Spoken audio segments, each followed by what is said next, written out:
Good morning, good evening, good afternoon, wherever you may be. This is Trevor from How's That Fans, and today we have some news for you.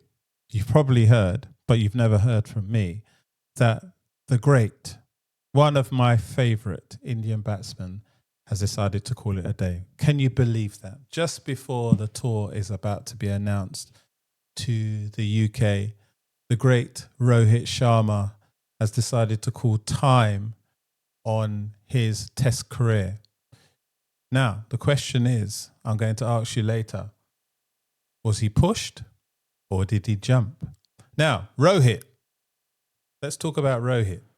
67 test matches he played on an average of 40 runs per innings, bordering on the type of top-class batsman versus those that are just middle of the road. 40 is kind of like the lower end benchmark. I would say for his talent and his ability, he underachieved.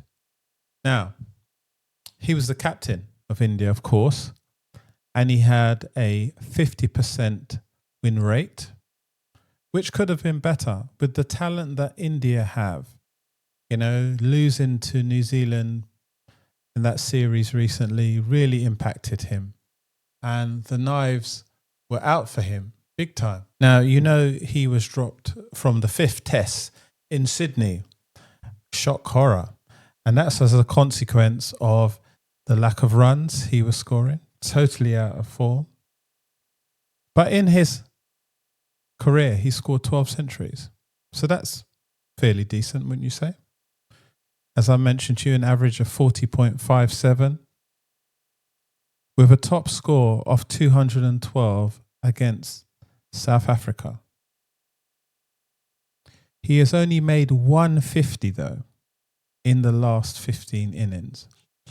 And with the amount of talent, batting talent that India have in the wings, of course, he's going to be put under pressure. Now, he's not had his best IPL series, even though it's a totally different format.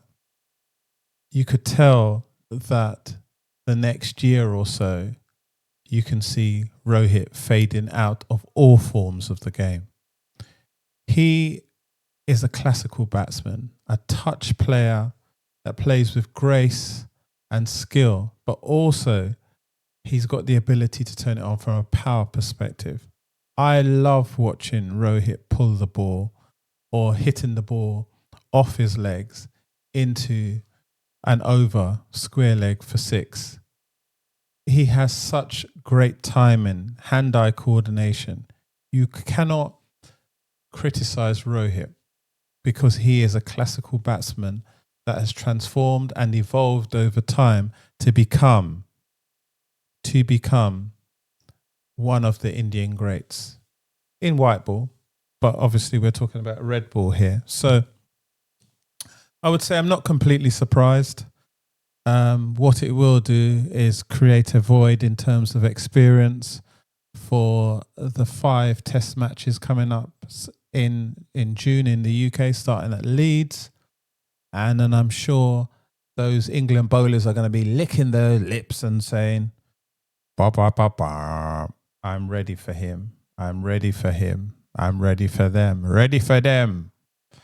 Yep. So anyway, Rohit's gone. Long live Rohit Sharma. And on to the next. So tell me, who do you think should fill the void of Rohit Sharma? And in my view, he was pushed rather than him jumping. I recognize somebody whispered in his ear, said, Rohit, you're not performing, buddy. We've got all this talent lined up behind you. I would like you to announce your retirement rather than we be disingenuous and say to you, it's time to go. Rohit, you're a star in my eyes. Hopefully we'll get you on the show at How's That Fans very soon. Hopefully you'll be doing some commentating in the UK. But until then, we salute you, Rohit. Long live.